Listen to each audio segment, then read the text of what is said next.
Hey guys, Ash here, Rage Legends. Welcome to the video. Sending some love, some positive vibes your way, especially if you need them out there today. Today we're going to take a look at Elegaius. Elegaius got a buff, about 3 weeks ago now or so in the game. It's only been a couple weeks. I have not messed around too much with him after the buff. I was intrigued by the buff, but I didn't think they certainly didn't overdo it. I don't think he's like an S tier or even an A tier champion right now. That's what I feel going into the video. We'll see if he can impress us throughout the video though. Before we look at his kit, I want to talk about what changed with Elegaius, kind of revisit the buff quickly, what he used to do versus what he does now, okay? So I guess we will look at his kit right now through the comparison. So he's a legendary magic support undead horde champion. You will note as well, his stats have always been very good. 22k HP, 1200 on the defense, 106 on the speed. I would say certainly above average on the HP, and the speed is pretty solid as well. So he's tanky. He's a support champion. He's kind of unorthodox. He's always been a little bizarre in terms of the array of skills that he brings to the table. He has a lot of lockout, a lot of shutdown, a lot of control in his kit. So his A1, it used to be a attack one enemy, one time, 25% chance block active skills. The chance went up for every 0.75% of HP this champion loses. That was baloney. I'm glad they removed it. They buffed this in a big way, his A1, and you shouldn't sleep on this buff because now they bumped it to a 50% chance for 2-turn block active skills. That can be booked up to a 60% chance. This is a great way to neutralize mythical champions, or any champion for that matter. But this is really cool because the 2-turn duration especially, it allows him to provide even more control to your team. On the A2, this is his dead stop ability. It used to be attack one enemy, put their target skills on cooldown with a block bust for 2 turns. If they have dupe champions, their cooldowns, or their skills, would also go on cooldown with the block buffs as well. Such a bizarre niche ability. Yeah, I mean, not many I can't really off the top of my head think of any situations where I'm routinely running into the same champion on the same team. So yeah, whatever. They changed it in a really good way. They changed it to affinity, which is really cool. Attack one enemy, put all the target skills on cooldown. First of all, this is a 3-turn cooldown. It's a 4 booked down to a 3, if I'm not mistaken, indeed. And man, this is really good. Attack one enemy, all skills on total cooldown, right? Talking like Warlord level cooldown, not 2 turns like Alice, not 3 turns like Yumeko, all the way.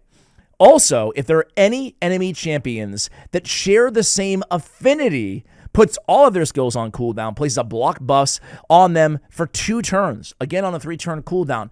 It's a lot more compelling. Although it is still somewhat niche. You have to kind of see if they have the same affinity, which is the case in a lot of dungeon faction war waves. You'll have multiple champions, sometimes all champions of the same affinity. So this is really useful in wave content. I'm not going to sit here and show you wave content, but yeah, suffice it to say, it becomes, in those specific waves, it becomes the best lockout in the game, right? Because it's on a 3-turn cooldown. On his A3, Ghost Rage, this is a 5 booked down to a 4. Wasn't super thrilled that they didn't change the cooldown to a 3 potentially.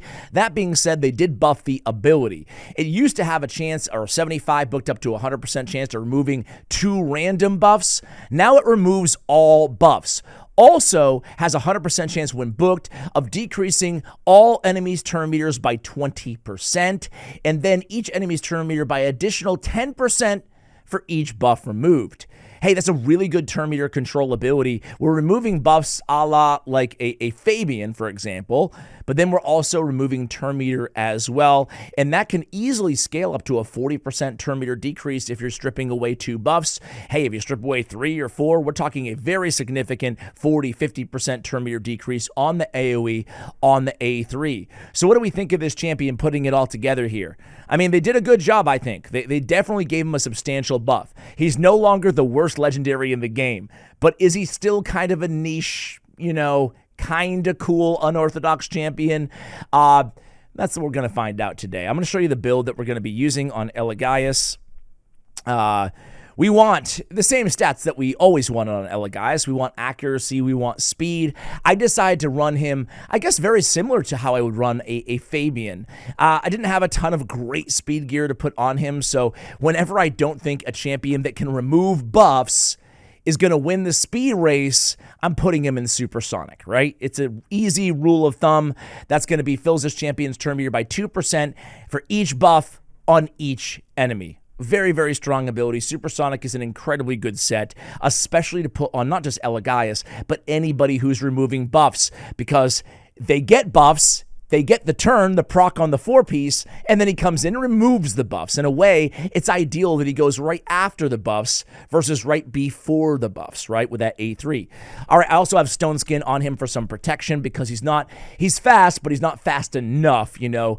So 295, some survivability. He's pretty easy. I want to look at the multipliers on him really quickly here. This score hasn't been updated. He was always rated actually, I guess it has been updated to a 3.5. I wonder what he was previously. Either way, 3.5 does sound pretty accurate. It's kind of what I would guess on this champion, or what I would say before recording the video. Weak. So you're really not looking for a lot of damage. Although I will say a 0.2 multiplier on an AoE, yes, it's not like super hard hitting, right? He's not Taurus, he's not Narcissus or anybody like that, but it's not that bad. It's kind of like the A1 of Eric's, you know? So, you know, you could build them for a little bit of damage if you so chose, but I don't think it's really worth it unless, you know, using it for wave content and you already have enough accuracy and all the other stats that you need. But I would definitely prefer speed and accuracy on this dude. Really quickly, I have HP percentage on the chest. I have speed on the boots. I want speed, but did I already ascend? What am I called? Yeah, I'll do one rework. I'm running Sand Devil in the background. I'll do 2 reworks. Come on, man. No! Oh, man. I'll do 3 reworks. You know, it's a really good piece. Look at all that accuracy at Stone Skin. I don't mind going to 6, but give me speed. Come on. Attack flat stat. I'll do 7. Oh, okay. We're going to keep the HP, guys. Oh, man. It gets so easy. It's so easy to waste your stupid Ascension stuff, isn't it, guys? That was like 5,000 energy worth of, more than that probably, right? Worth of reworks there. And we didn't get our speed, damn it. But hey, survivability still works on him. Accuracy on the reaction banner. Not that I really need it, but I'll take it. It is a nice banner. Good speed there. I have HP and more HP on this champion in terms of stats. I have Hand of Uncreation on him. Reduces the chance of applying debuffs, stealing or removing buffs, stealing turn meter, or increasing a skill's cooldown against the wearer by 10%. We have it at 14% on the level 3 upgrade. And most importantly, it gives accuracy as the main stat.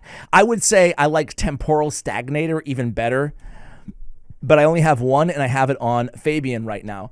Accuracy, speed are the first 2 stats, where it has a 20% chance to remove, steal, convert buffs, or increase a skill's cooldown when landing a weak hit, okay? So that would be my favorite, but again, I have that on Fabian, and I'm not going to be taking it off.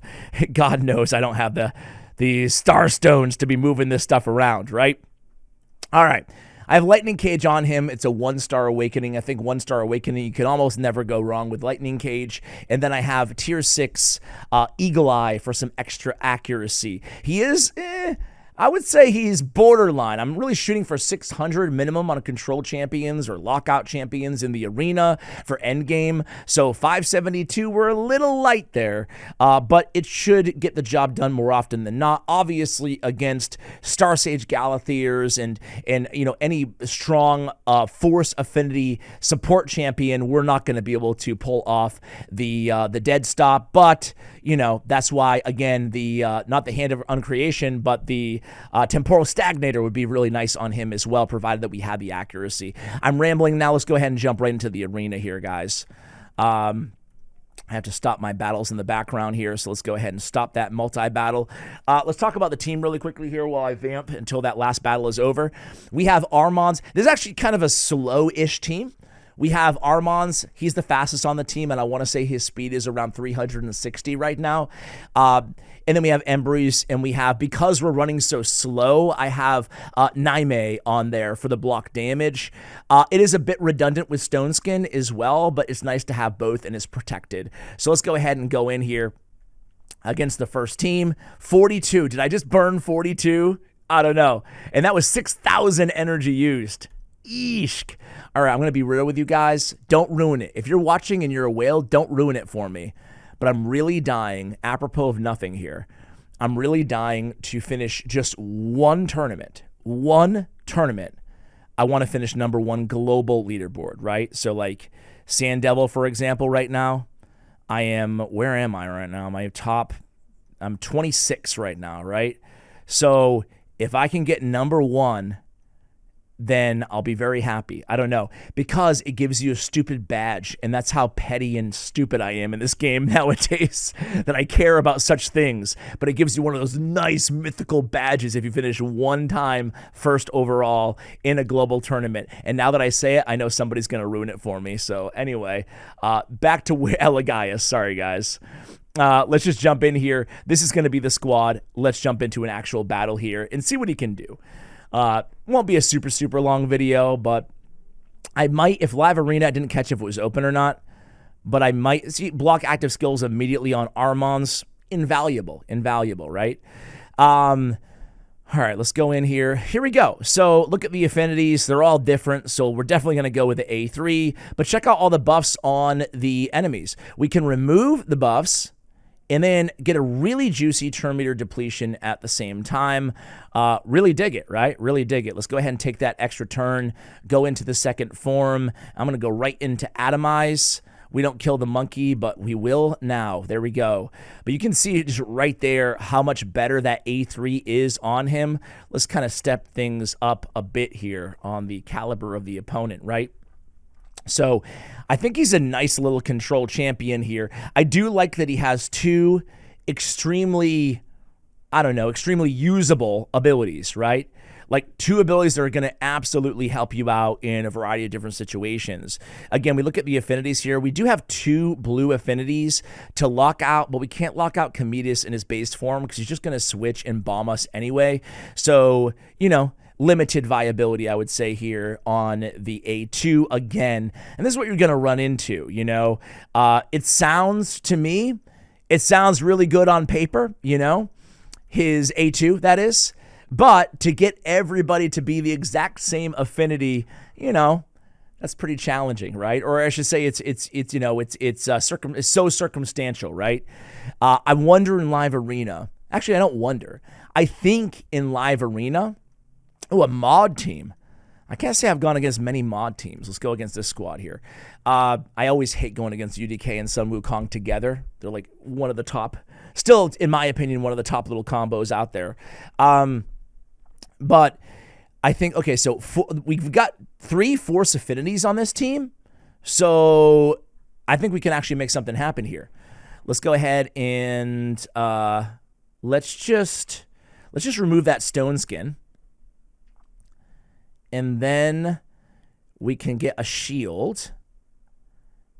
And then we can go ahead and, I mean, the good news is, right, is they're all force.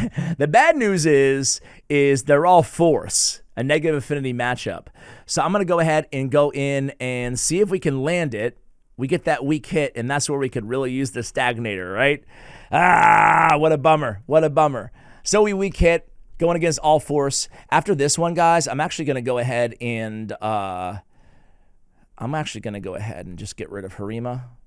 After this battle, though, I'm going to go hunt a team with spirit or magic affinity to go against, right? But you're already seeing, just like kind of early on, super anecdotal, super early on, but like, you know, this is why I said this isn't going to be a super long video here, and I'm probably going to put it on the second channel, not the first channel, is because I do think that even though the buff was good, right? Obviously, everything got better about his kit. Look at that, the double block revive from Embreeze. Now that's a freaking champion, one of my favorite in the game. Holy mackerel. Void, though. We go against a lot of, obviously right now in the meta, there's a lot of Void Void teams, right? Like Arbiter, Marius. I was looking for like at least 3 though. Got 2 magic here. Let's go against the double. Ooh, all void. Well, here we go, right? So I guess my opinion on him is, yes, like I was saying, it was good. You know, I like the buff. It was definitely to be applauded. However, I don't know.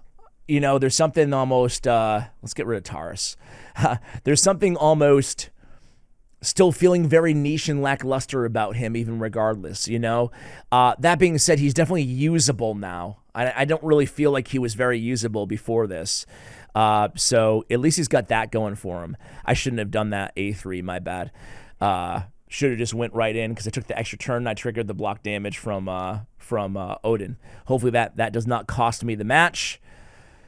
Just want to keep an eye on Taurus here. So we were basically neutralized the whole battle here. They're already back to a block damage. Things are not looking so good here, right? I haven't even had a turn with any of my champions. So, yep, not going to be able to beat that team, unfortunately. I could probably kind of cheese it a little bit and put in a better lead. I try not to use unobtainable mythicals here, as you guys are aware on the channel, because you know, who cares, right? Like, no one has the champion. What do you want to watch a guide on a champion that you don't have? That being said, we will go ahead and use Lazarius. That way I can actually go first here, right? So now let's go ahead and atomize. Oof! Embry's still in the freaking show. And therein lies, you know, let's put Taurus' skills on cooldown. There we go. Now that would have done everybody too had they been alive, but they weren't. But I don't know. Therein lies the problem, right? I don't know. It's not a problem that's more of Embry's just kind of ruining it through being a beast, you know? Let's try the double magic lockout. But, like, I still feel like, yeah, sure, on paper, this is the perfect situation, right? We've got all of these champions of the same affinity or that last match, but it still ends up being a non-factor, you know? Not to say that every situation is going to be like, certainly it won't be like that. Let's go ahead and flip. Let's swap. And then hopefully we don't kill. I'm almost going to go in here and, yeah, I'm going to atomize. Hope we don't kill everybody except for Siegfried. We don't. Good. All right, so here we go. And this situation is actually kind of nice. We can remove the block damage from Siegfried. We don't do that much damage, so now we can switch forms with our nuker here.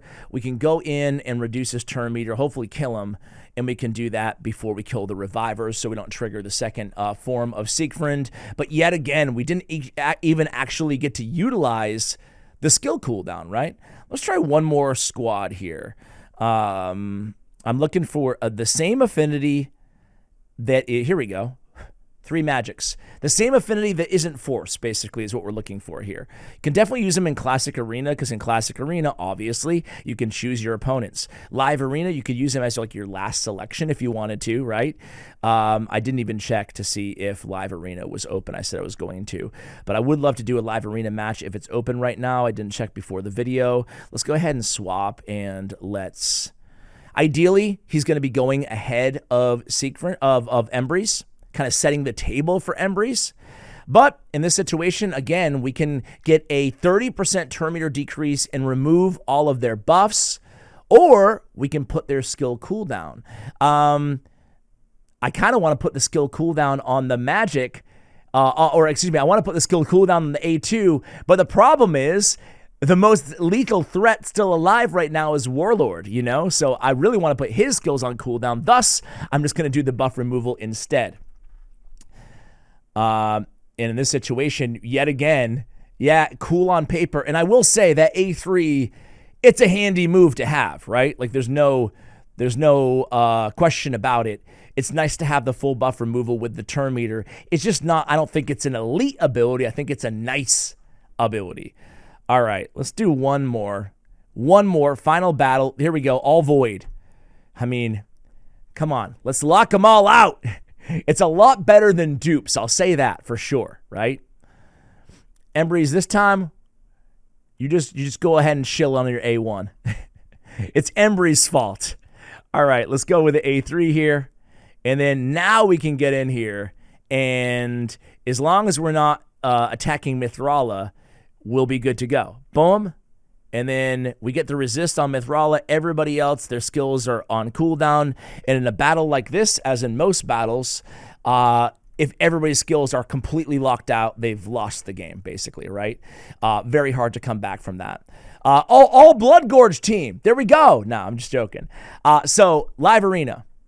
It's closed. Well, overall, guys, what do you think of Elegaius? I think now he absolutely has utility in Faction Wars. You can use him in Centranos. You can use him in dungeon wave content for control and buff removal. You can use him as a niche pick still inside the arena. He's not awful. I like that he has control or removal on every single ability that he has. Turn meter decrease, a full buff removal now, lockout abilities, the dupe lockout abilities on a short cooldown, the block active skills. That all being said, I still think in that same kind of genre of champion, the control champions, I think there's a lot of other great options as well. Obviously, a champion like Armand's and Fabian, I would still prefer, by a long shot over an Elegaius. That's not to say that he's useless, though. All right, guys, hopefully you enjoyed taking a look at the newly buffed Elegaius. TLDR, a lot better, but still kind of a B- champion. Thanks for watching, and as always, take care, guys.